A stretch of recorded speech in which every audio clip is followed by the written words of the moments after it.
Hello and welcome back to Brigador, where I am reading the remainder of the pilot's lore, intel, whatever you want to call it, the biographies of each pilot as we go through. Should be about halfway through right now, so let's get started on the second half. Odetta Dunsmur, an alluring hedonist and sensualist, prizing planet dweller blood and pain above even sexual and culinary delights.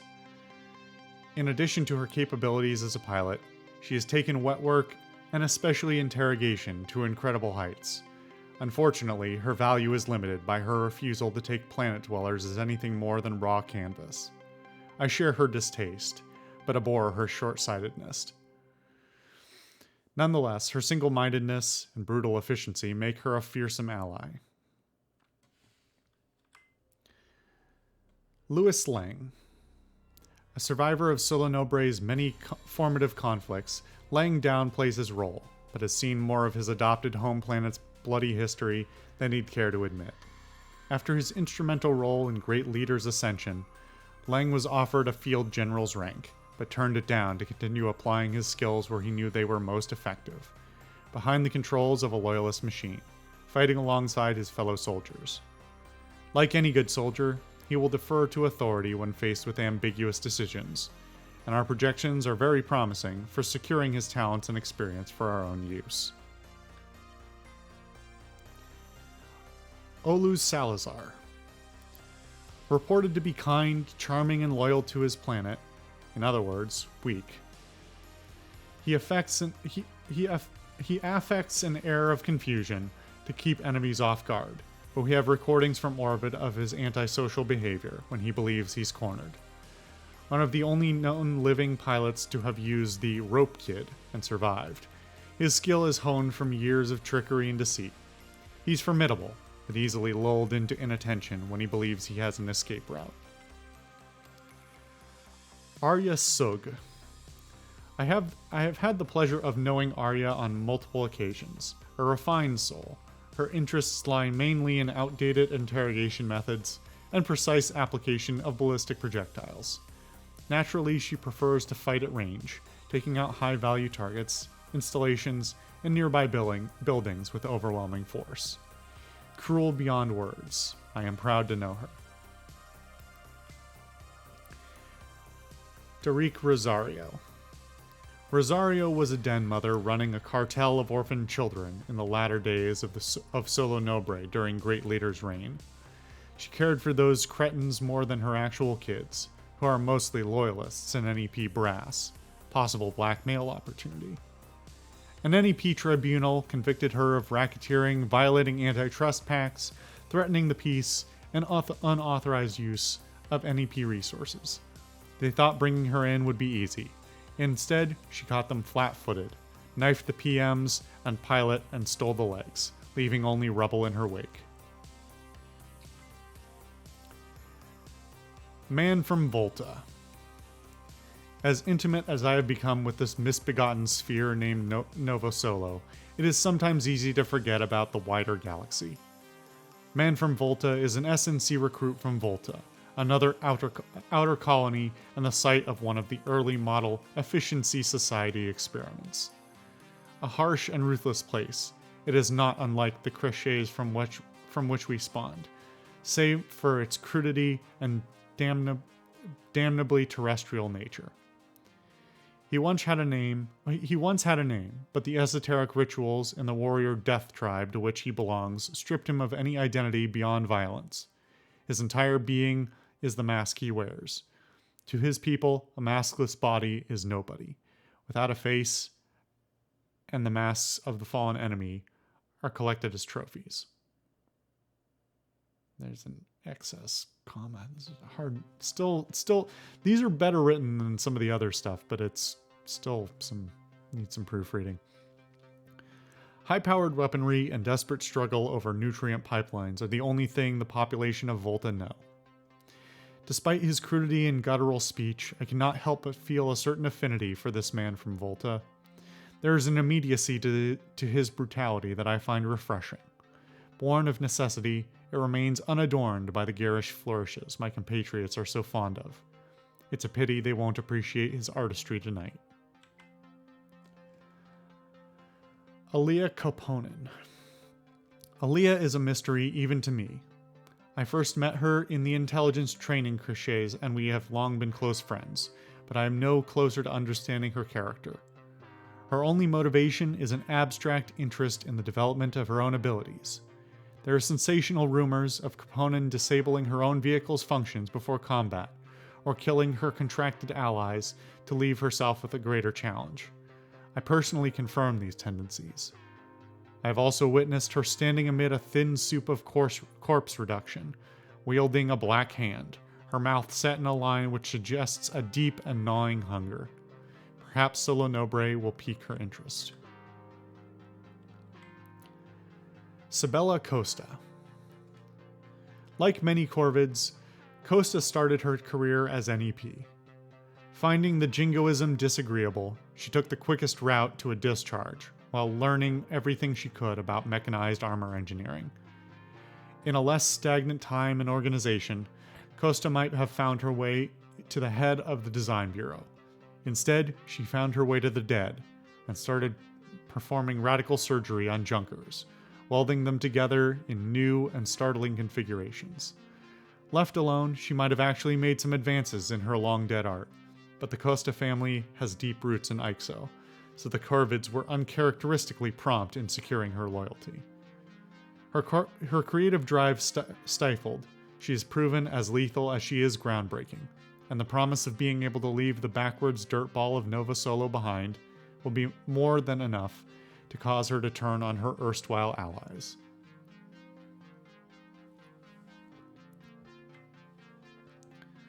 Sephie Chatfield. I am a pilot of some small renown. Not only have I distinguished my family and crew due to my own exemplary service, but I have even deigned to fight and excel on planetary campaigns as well. A painful experience for all concerned, to be sure. Most find my reconnaissance and intelligence work distasteful, but time and again I have been proven right in my well-known maxim. Planet dwellers may be no better than animals, but even animals may do civilized things when properly studied and directed. Until we eliminate our few remaining ties to the hated soil, I will continue my reports, for an animal observed is an animal easily controlled. Griswold Fick. Griswold Fick was born on the wrong planet. Steeped in culture, he dabbles in poetry, music, fashion, and the culinary arts. He turned to the military in the hopes of rising to general and gaining access to the decadent culture and censored entertainment hoarded by Solo Nobre's elite. Fick's genius extends past art and into combat as well, but climbing the social ladder will still require decades, even if that genius were realized by his peers. The cultural freedom and access we can provide would sway him, let alone the tremendous resources of a surviving Brigador. Antero Gian. A renowned pilot and warrior poet, Gian is the subject of many a whispered rumor. In truth, the man is both more and less than he was. His success made him a sybarite, exhausting his wealth on ever-increasing extravagances, even as his superlative skill at gambling and single combat built his fortune up again. His vices are as legendary as his art and writing. His military exploits sure to inspire films and odes when they are eventually declassified. He will always need money and never desire it. The payout for this contract would be welcome, but I suspect the opportunity to insert himself into Solo Nobre's history will be irresistible. Giancarlo. Truly eccentric even for a Corvid. Likely in his 70s, a grav enthusiast from down south. Flew his custom hot rods for decades, made his own clothes. Damn it. His sight may be going, but he's still one of the best pilots on Nova Solo. Pilar Nabat. Pilar is well known on Nova Solo. After joining the NEP at the earliest age possible, she worked to distinguish herself through dedication and loyalty. A useful, if misguided, strategy. Her work brought the attentions of NEP brass, and her then recent puberty appealed to the general in charge of propaganda. She starred in a number of popular works documenting her rise through the infantry and unexpected success as a pilot. Driven by demons of self-doubt, her vanity and desire to prove that her success is earned make her malleable, yet skilled, a promising formula for Solo Nobre's ruination. Daudi Ayin. What you have heard about Ayin is true. She killed Raman Jur in a 10-hour duel, and it was her that brought down the Endurance when all her team lay dead behind her. She holds several species-wide records in endurance and marksmanship, albeit not all within the same species. She is fast, brutal, and without remorse. I would not willingly oppose her. Clotilde Alto.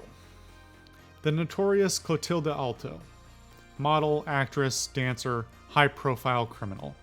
She tore through the standard vices of the wealthy elite. Beyond them lay the perversions of the hedonist, and she lay waste to those as easily as her blood sport opponents. Alto has managed to shock even our proudly decadent society with her latest exploits, such as turning gestation vats into a sous vide of her still developing progeny, a most delectable spacer bulut. In her desire for newly savage and deviant experiences, she has purchased or perhaps forged the necessary credentials to become a mercenary.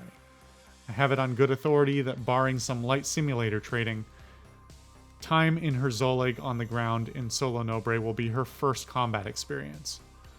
Her coterie of sycophants and critics are all eager to see how she does. I can hear Clotilde's husky laugh as she begins her incarnation as a Brigador. Katerin Anup. Beautiful and insane, Anup periodically develops a relationship with someone, murders them, then undergoes surgery to take on their appearance and identity. She has done this almost a dozen times. None of this is particularly unusual, but her insanity is that she seems to actually care about her partners. I find her fascinating, an anachronism of sociopathy. Her habits are particularly obscene for their emotional lasciviousness, and if her history became widely known, it would mean severe punishment. Anup does not seem interested in escape, but she does have a pattern of preference for fighting men. The ideal of the NEP and the idealism of the NEP and the wildness of the Corvids should be aphrodisiac enough together to compel her service. Geraldine Poquet. Known as the Jackal to friends and enemies alike, Poquet is a ferocious NEP driver. Corvids actually have a bounty on her head for what they claim are atrocities she has committed during an NEP raid on the Deads. This unflinching composure has taken her high in the NEP rankings, as have the untimely deaths of 3 former superiors. Whether the rumors Poquet arranged these accidents herself are true or not, the result is the same: fiercely loyal subordinates and cautious superiors. She would be a valuable asset. Duedon Rem. Rem joined the NEP and made a name for himself through actively requesting the most dangerous missions available. Had more than his fair share of close calls, but always came back in one piece. Plenty of promotions came as a result, but he consistently refused anything that would trade his beloved cockpit for a desk or civilian life. That disdain made him legendary among the enlisted men and despised by the brass.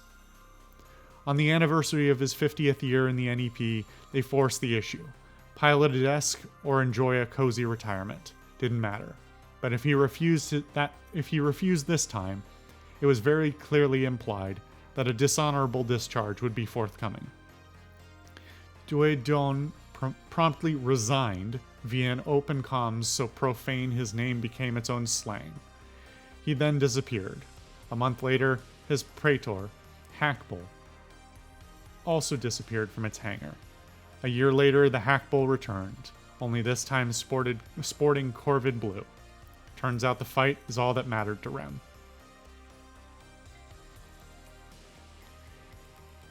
Denny Hoppala.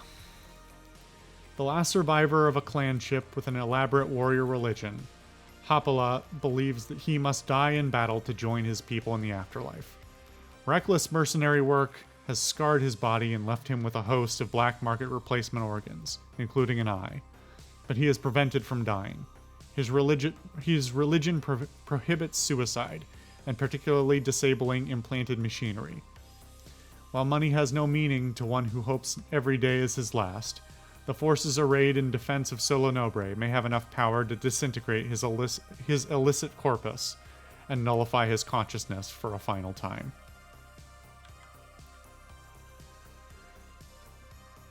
Excuse me. Hugh Armbruster. A steadily coiling spring of murderous energy with no release. Great leader has kept the pace.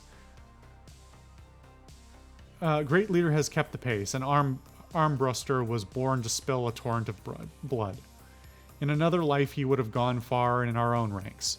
Instead, he and his kind wait for us in every city, every country, every planet in which the concern seeks to regain control. Waiting like the black holes inevitably pitting the night sky over Solo Nobre. Impatient for anything to get too close. Waiting for the freedom of the contract, without ever knowing it. Sequin Parrot. Parrot was born chatty, at least according to his orphanage minders. He talked too much for the rare prospective parent that came through the St. Martin Home for Wayward Youth, so he would get sent outside, where he found an aptitude for taking apart junk and sometimes putting it back together. The trash pickers found him there and gave him a job of sorts. Exciting but dangerous work doing repairs in the hazardous materials pits. When he developed a runaway addiction to the high toxicity paints his colleagues brewed in their garage, it was only a matter of time before his work suffered for it. An exploding bike engine sent a 14-gauge screw through his upper palate and lodged it in the middle of his amygdala. He continues to live, but by all accounts has changed considerably, professing an absence of fear and an eagerness for pain. The Corvids naturally saw his potential, given that he works for a modicum of pay and an excess of paint. He is easily manipulated and not at all reliable, but then he need only work for one night.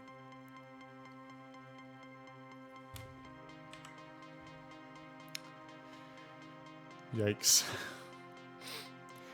Kennedy Spitz. One of the few admirable Corvids, Spitz has no conception of social graces, personal hygiene, teamwork, compromise, duty, or the value of human life. She lives only to modify her vehicle and body to further her own inscrutable goals, and she will do anything necessary to continue her relentless tinkering and upgrading. We have used her services before, as she is more than happy to betray her fellow Corvids to gain access to our advanced techniques. One of our most reliable assets in the Corvids' ranks.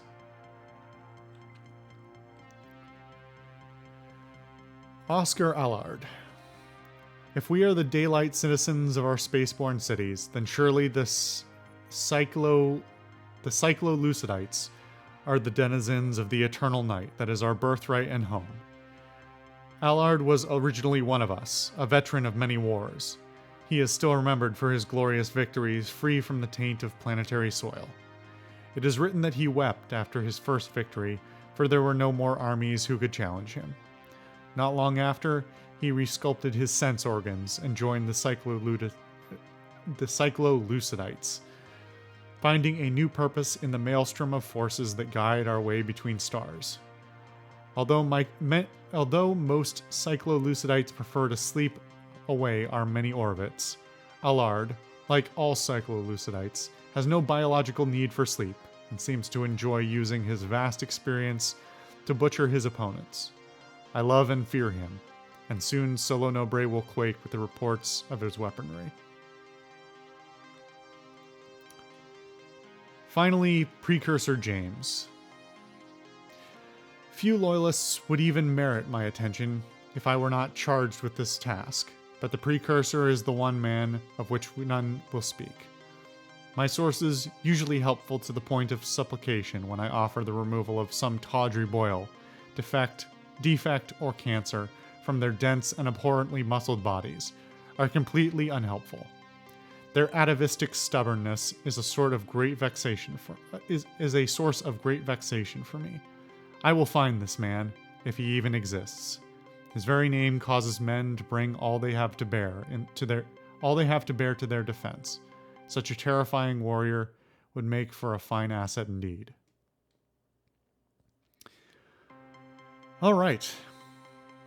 That was a lot of reading out loud.